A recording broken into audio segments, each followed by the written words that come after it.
ឆ្នោ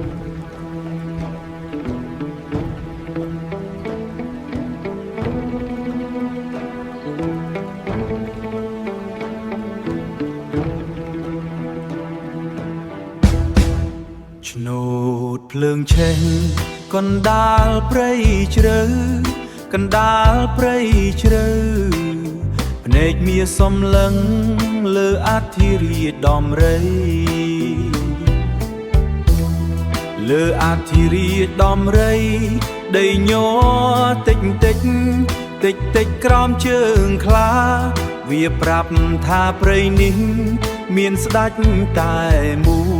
យមានស្ដេចតែមួយខ្លាមិនខ្លាចដំរីកំឡាំងផោពីក្នុងសន្តា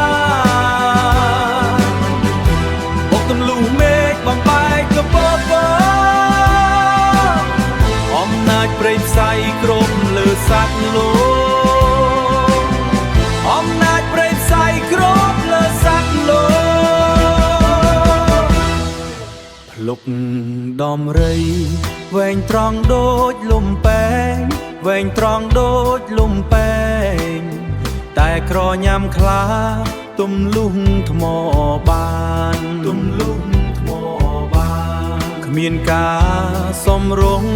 គ្មានការថយក្រោយមានតែសេចក្លាប់រួមនៅចំពោះមុខនៅចំពោះមុខនៅចំពោះមុខខ្លាមិនខ្លាចដំរីកំឡាំងផោពីក្នុងសន្តាបុកទម្លុះមេឃបំបែកកពពអំណាចព្រៃផ្សៃគ្រប់លើសត្វលោកអំណាចព្រៃផ្សៃគ្រប់លើសត្វលោកសេចក្តីក្លាហានមិនមែននៅត្រឹមកាយតែនៅត្រង់បេះដូងដែលហ៊ានបដូរហ៊ានបដូរហ៊ានបដូរព្រៃនេះ